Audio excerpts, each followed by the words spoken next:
Hey Catgangers, Deva here with another exciting video. This video has been requested almost every single day since the Charge Blade Complete Guide was out and I finally managed to finish it. The Dual Blades Iceborne Complete Guide. I'm gonna be teaching you here all the useful combos, the new Iceborne changes and how to manage your stamina, and of course what builds and skills you should go for or are required for Dual Blades. Let's start off with the Dual Blades combos and mechanics guide. Dual Blades are a heavy stamina depending weapon, so you want to optimize that without to drop skills in your build. So in case you can afford it, first thing you wanna do before the fight is to go on the canteen and put 4 brownish meats together, which will give you the skill Black Belt. Black Belt does decrease your stamina consumption when dodging attacks and can be stacked with Constitution and Dash Juice. The other 2 meats can be read to get the skill Polisher, which gives you a chance to reduce sharpening cycles. Here is a table of how much stamina reduction you get from Dash Juice, Constitution and Black Belt. Constitution level 5 gives you a 50% stamina reduction, which is the capacity of this game, and having Constitution level 1 and Dash Juice and Black Belt together active is already a 46% stamina reduction when dodging. This is why we don't need to use the skill Constitution in Dual Blade builds, in case you got some vouchers and Dash Juices left. 36% is more than enough unless you play bow. Since Protective Polish is the best option for Dual Blades, it's also worth to go fishing or do this new event quest and farm a bunch of wetfish scales. The plus scales have a very high chance to not be consumed, so you can use them multiple times. This will instantly sharpen your weapon in only one cycle animation, which makes Master's Touch useless here and leaves space for True Crit Element or other important skills. Legit just takes 1 second before the fight and 1 second when the monster leaves the area to sharpen for so much more damage, but I will explain more about the skills after the combo and gameplay guide. Dual Blades have 3 modes: Normal Mode, Demon Mode and Archdemon Mode. Most of the fight you want to be in Demon Mode, which you can activate by pressing the R2 button, and this guide will cover PS4 buttons, so try to find out the matching button for PC and Xbox. It's not like this game uses more than 2 attack buttons. When being in Demon Mode, your stamina will be constantly going down. A mistake that a lot of people do, and I did myself for the first hundreds of hours, is to stay infinitely in Demon Mode by continuing the combos. It's just pure gambling, and besides of that you have absolutely no defense since you can't dodge. You should always go immediately off Demon Mode when your stamina is empty or a little sooner if possible. If you were continuously attacking a monster, you will see that this red bar here is filled up. It means now you're in Archdemon Mode. This allows you to do combos outside of Demon Mode that weren't possible before, but therefore drain your meter. Going out of Demon Mode is not by any means a DPS loss or decrease. There is just as strong attacks if your meter is charged up. There is 2 very efficient combos to go out of Demon Mode, but also dealing massive damage still.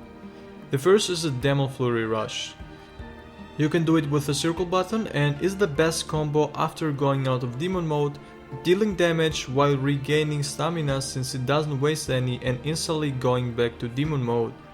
It also is the best combo for repositioning yourself while still dealing damage. This can also be done in Demon Mode. Now there is a second combo if your stamina went out while you have a longer opening and were blade dancing, which is a Demon Flurry and is basically a blade dance out of Demon Mode. You can do it by pressing triangle and circle. Note that these attacks can only be used out of Demon Mode when your meter is full, but it's most likely always full since you gain meter so fast when in Demon Mode. The strongest combos in Demon Mode are Blade Dances and 6-fold Demon Slash. Blade Dance can be used by pressing triangle and circle in Demon Mode. 6-fold is basically a chain of 3 triangle combos. Please don't ever spam only Blade Dances when playing Dual Blades. It's totally not that. You only use this attack when the monster is not moving or knocked down. On a knockdown you have always a time for at least 2 Blade Dances. But the most efficient damage combo is to start off with a 6-fold, so basically 3 times triangle, and then instantly chaining it up with a Blade Dance. It's way more efficient and time saving since between those 2 combos there is no downtime, while after every Blade Dance you actually have to wait for more than a second to attack again. So on bigger openings, always 6-fold into Blade Dance. Your main attacks and combos will be between triangle attacks to deal damage and circle attacks to also reposition yourself to a better part without any DPS downtime. They are also short in animations, so you can easily evade using the X or dodge button. That's why I'm saying don't spam blade dances. You will get caught and hit while being in an uninterruptible animation, but as well never continue attacking when out of stamina. Iceborne introduced a new mechanic which is called the evade shot. This is a really amazing move. It not only allows you to instantly dodge attacks, but also will flinch the monster if you have bomb pots or other flinching slinger ammo, causing you to be safe for a while. This is perfectly made against Diablos. You just equip your screamer pots, and regardless how fast Diablos digs, you don't even have to sheath your weapon in, but just press triangle once and then the L2 button or aiming button. It will efficiently shoot a screamer pot and capture Diablos under the ground, and this can be even abused during the whole hunt since you can carry up to 13 screamer pots. This move can be used after any triangle attack in and out of demon mode.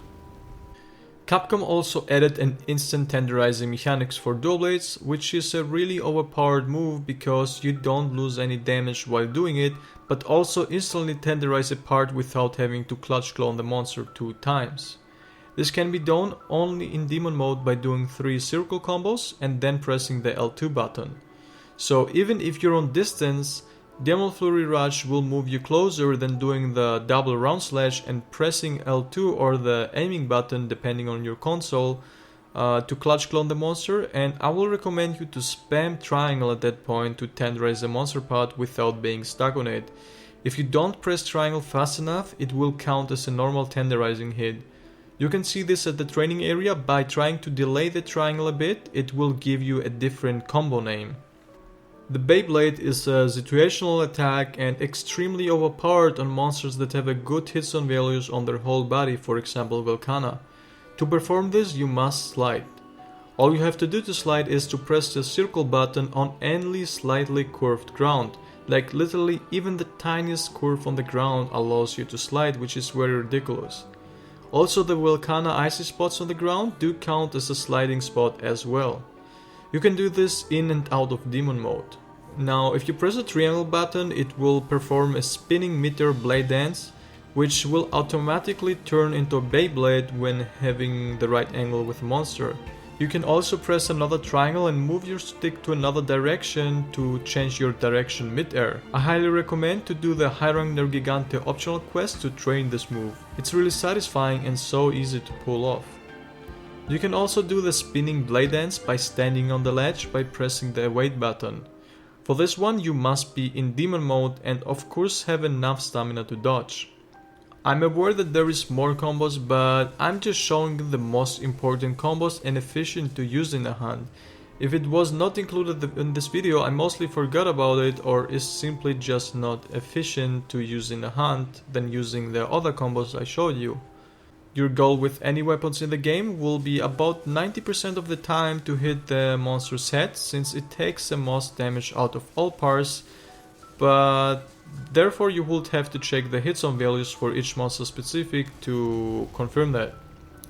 But the head is of course not always accessible, so as a dual blades player you should always tenderize the legs and focus, since it's incredibly easy to trip down a monster. Once you reach the flinch threshold or a part HP of the monster legs, it will fall down and there you can move on to the face to deal more damage. This of course applies only to monsters like Lavanos, Prachidios and a few other where it's impossible to hit the face. But you really need to check the Hitzonevalues of the monster before going in a fight. Don't go blindly fight a monster without doing any research if you wanna feel like a real hunter. Unless you're a Anga Banga caveman, which is also acceptable. I highly recommend to just watch speedrun videos and see how the pros are doing it. It really helps a lot to discover new strategies and mechanics. Also learning about monsters' Hitzonevalues and other kind of thresholds. Feel free to join my Discord server, we have a bot there where you can check anything such as monster HP, flinch thresholds on every single part and Hitzonevalues of a monster by just simply typing the monster name. Now that you know all the important moves and combos, we can move on to the skills. First of all, dual blades have a very high elemental motion value, which on maxed out builds makes the damage output to be about 60% raw and 40% element depending on the matchup. The set bonus for armors you should go for are True Crit Element, basically Silvalos, Crit Element and Dragon Vein Awakening, which is Velkana and Safi, Crit Element and Master's Touch, or even Crit Element and Element Acceleration. There is also another option, which is Frostcraft and can output the most damage of all other sets, but is way more complicated to use. I will explain more of that later. True Crit Element gives you a 55% elemental damage increase when critting. And on Monster Hunter you always want to be 100% affinity, so Weakness Exploit 3 and Crit Eye level 7 are a must. With True Crit Element you have to run Protective Polish to maintain your sharpness, since we can't use Master's Touch, but that will be the best DPS option in the game. If you really need Master's Touch, you can go with a Volcana 2-piece bonus, Crit Element, which instead is only a 35% elemental damage increase when critting, but therefore you can also fit in Master's Touch. Raw dual blades are pretty bad in comparison to element setups, so there is no point for them unless it's some specific matchup like Nergigante with no elemental weakness and shit Hitzonevalues for element, or if you're too lazy to craft one for every element, which is also fine. Water, Dragon and Ice share the same build, which is 4-piece Silva Rathalos better, and Garuga legs, or even the Brachydios now that it's out in the game. You of course want to swap out the charms for the matching element. For Thunder you go with the Kirin Longar's Beast, since they come with Thunder attack and a lot of slots. This makes them better than the Garuga legs. Fire is just as comfortable as Thunder to build, since you can use instead Silva Rathalos Alpha parts, which come with fire attack and will give you a lot of space in the build.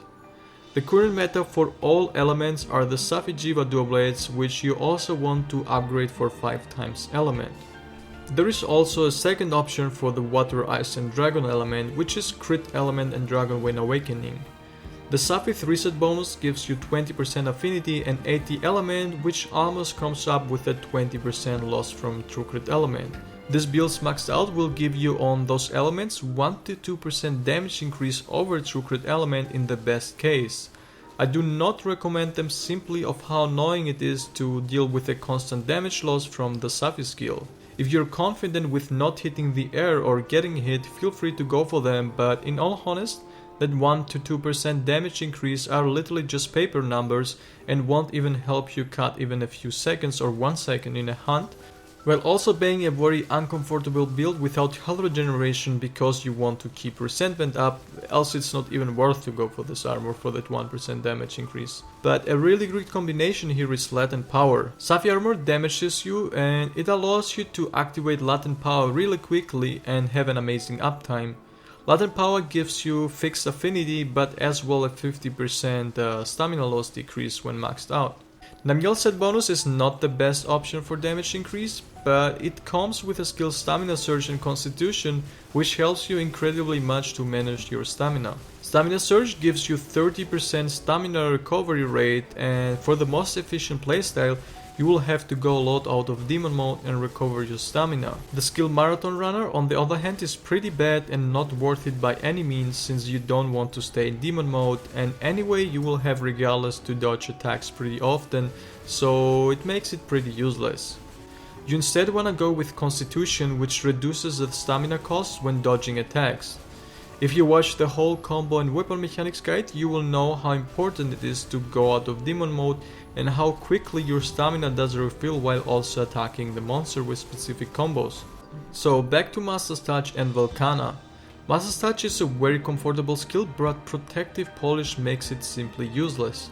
By using Master's Touch on elemental dual blades, you have a massive damage decrease, and Protective Polish giving you that 60 to 90 seconds if you use item prolonger, no sharpness loss, doesn't mean you have to polish every 90 seconds. You still have the 120 hits of white from the Safi dual blades, which will last for another 3 to 4 minutes. So you have anyways time to sharpen when a monster moves area, which I don't get why people saying that they have to sharpen every few seconds.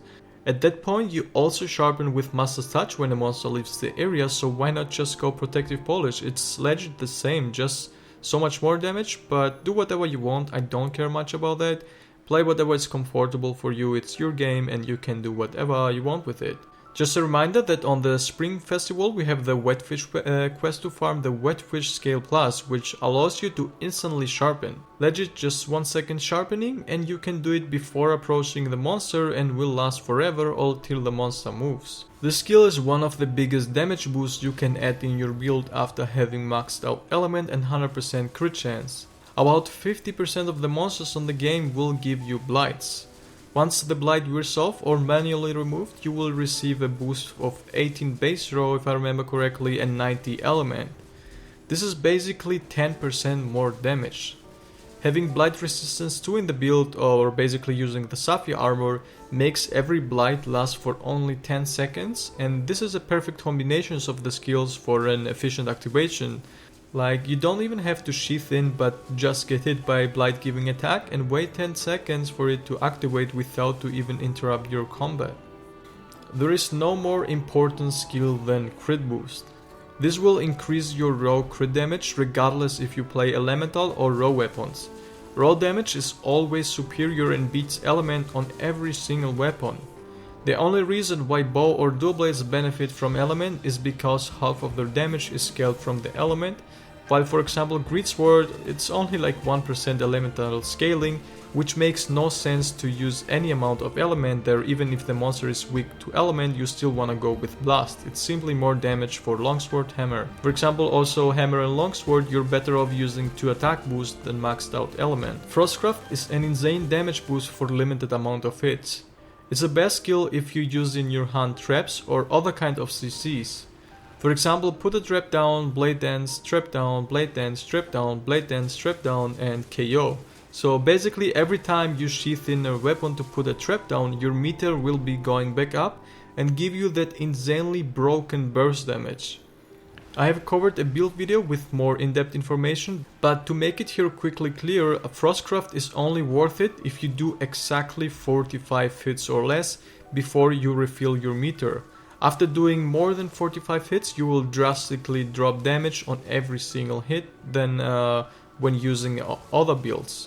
So you should just sheath in again and refill your meter before attacking. You can also watch my speedruns using Frostcraft to see how powerful it is in combination with traps or how to efficiently use it. Augments and mods should be always only elemental increase since it's the biggest damage boost. On Safi dual blades you also want to upgrade for 5 times element and nothing else. Going for purple has been tested and was not worth it dropping the element upgrades. For actual build videos, please be sure to check out the description, I will try to link there as many as possible and all the updated ones. Or simply just join our Discord server, which is also linked down in the description, and it's much easier for personalized build making and build sharing, and there you can like directly ask me for a build or help and we can recommend you stuff there.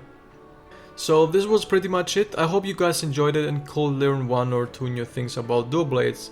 If so, be sure to leave a like and comment down below what you want to see next from me. Also don't forget to subscribe and turn notifications so you don't miss future guides, builds and speedrun videos. With that said, I wish you all a nice day and happy hunting guys.